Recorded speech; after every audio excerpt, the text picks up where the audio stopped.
No, not necessarily, though I thought um, when we score first, we play a slightly more patient game, if you will, and we allow our chances to develop and we find our chances. I think sometimes we get scored first, we get very much in a rush to try to go get the goal. We continue to put our foot on the gas and try to go get the goal. And sometimes that doesn't leave us in great positions defensively, but it's neither here nor there. But I thought the guys battled hard today, and tough circumstances, I thought, on the day, and for a number of different reasons. But we stuck it out till the end. We competed hard until the end and deserved the win. Why the tough circumstances? I think it's the third game in 6 days. I think it was some things going on in the middle question that I couldn't figure out. So, and then downpour and the torrential downpour there in the second half with a lot of guys that don't have the proper footing, the shoes necessarily, and just becomes where guys can slip and bad things can happen. And I think those are things that both teams deal with. But most importantly, it's the third game in 6 days, and a lot of guys have put a lot of minutes and a lot of effort out there. Did the guys go the extra 2 yards that you talked about earlier this week? Yes, they did. They did. That's why we made so many plays in front of our goal. That's why we dug a lot of things out. I thought it was good. Again, going extra 2 yards on the third game in 6 days is fantastic. And we competed. We were probably a couple plays away from good looks, away from continuing to open it up a little bit. But I'm proud of their effort. A lot of people saying a lot of things about this team, and they proved today that they're competitors. Greg, on one of Seba's goals, the defense was just backing away from him. Do you think he's in people's heads when they play him because they know he's so dangerous if they get tight to him? Yeah, absolutely. It was interesting because he got on the break and he started sprinting forward with the ball, and it was almost like they were sprinting into the goal. And he got close enough to where he was able to get the ball on his right foot and within shooting range, and he just let it go. But yeah, I was a little surprised that they backed off so much. The contrary is what happened in the second half when he got going in another run like that, and the center back tried to make the tackle and brought him down and took a yellow card. So it's pick your poison, I guess, but definitely don't let him get shots off from the top of the box. That's what I would say. Was he frustrated when he came off? I think he went right through the funnel. Yeah. He'd prefer to be protected a little bit more over the course of games, and frustrated that he holds a guy off and he's looking to go to goal, and somehow the foul turns around and is on him, and so he was frustrated. He was, I think, a little baffled as I was in some of the things going on, and just it turned into a frustration. And part of the reason we got him off is because he was getting quite fiery on a number of levels, and he's not a guy we want to lose in upcoming matches. I don't mean to put the emphasis on personal records over team objectives, but do you think, how close do you think Seba is to being in consideration for the most valuable player this year? I would think he's at the top of the list. I would say there's, and it's not a very long list that he's contending for. So I think he's there. I think he's proven that throughout the course of the year. And he proved it again tonight that he's that guy. So, but in order for him to win it, we all need to be good, and he needs to continue the form that he's on. Greg, you said some people had said some things about your team. Yeah. What were they specifically, and did they get under the skin of your players? Well, sure. Anybody who questions the belief of our team, or whether we believe in what we're doing, or our desire, or any of those things, then guys get pissed off. To me, it's people who don't know our team, who don't know our players. Or I heard another comment about our guys don't like to play with each other. There's some question of that going on, and I think it's nonsense. And I shared it with the group, and they were pissed off as I was, and they feel like they have a chip on their shoulder, as they should.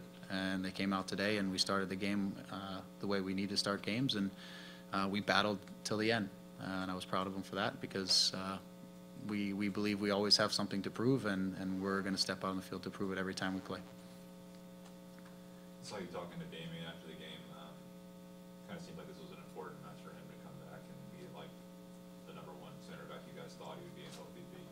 Was this a bounce back game for him after the injuries and the own goal and whatever else, all the noise? Yeah, I thought he was very good today. not to mention getting a goal on the corner kick was wonderful for him. But I thought he competed. I thought he was, he was very solid. My discussion with him after the game was congratulating him on a good game and all that, and it was just checking to see how he feels. And as he, obviously as he's coming back to injury, I check on a lot of the guys after the game, especially if I saw him stretching a few times in the second half, and just want to make sure that he's good. Josh seems to have become a pretty reliable and solid option in the center of defense, from my perspective. Do you kind of see it that way? Yep, I do. Yeah, I think he's been, since we've acquired him, we knew he was a good player. We thought he was kind of a hybrid between a right back and a center back, and quite frankly, he's come and been very consistent and very solid as a center back. He's more comfortable there. He grew up as a central midfielder and a player who plays in the middle of the field, which shows you some of his calm and confidence on the ball and his ability to get out of things. But then you get his big, strong frame and size and some of his defending ability in those areas, and also winning balls in the air that I think make him a great center back. And he's proven over these last several games that he's a reliable player there. Do you see him in that sense as spot going forward, or? I see him as a center back, yes, for sure more than a right back. That's my opinion. I thought that when when I saw him, I thought this is a guy who could play right back for us and could give us some real minutes at right back.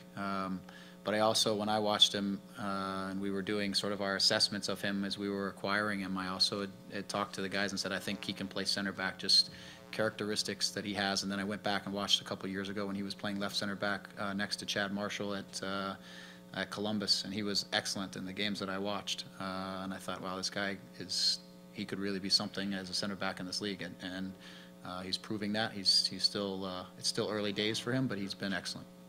Greg, I'm not sure if you've commented on this already, but the Kintari suspension, if you look at the video of that, it seems a pretty clear shot to the face. What did you think of the play, and have you spoken to the player about it? I have spoken to the player. I've spoken to all the players. I think in general, we all need to be more disciplined. We need to be smarter. We need to make better decisions. It was whether it was intentional or not intentional, it doesn't matter. It was in the area of the head, and what it means is the next game, which was today, is we have one less guy to select from, and that's been a big part of our problem over the course of the year, is not having the ability to select guys on a consistent basis and continue to build relationships. And it's just another way that we put somebody off that's unselectable. And in my opinion, those things they can't happen now. We're in crunch time. We're at the end of the season. We're trying to make a run towards the playoffs and build momentum. We can't have silly decisions cost us and take guys out of next games. It's unacceptable in my opinion. Was that worse than the Dallas rainstorm you guys played in earlier this season, or similar, or how would you compare the two? It was. Yeah, I mean, in Dallas, just the lightning wouldn't stop, and we couldn't get the game going, and it was just constant start and stop, and from warm-ups to whatever, and the game just went on until after midnight. But in terms of just the wind picked up and the rain started coming in, and it felt like it was kind of in our face, meaning we were going against the wind a little bit, and then my concern was I started to see a couple guys slipping around the field, and my concern was more that we slip trying to make a play in front of our goal or around our box or something like that. So the message to the guys was just get the ball forward, right? We don't need to be cute or anything interesting right now. Let's get the ball out of our area, deal with it as far away from our goal. Let's not give them anything at this point. When conditions change quickly, you just have to adapt a little bit, and that was kind of a message that I was trying to get out to the field.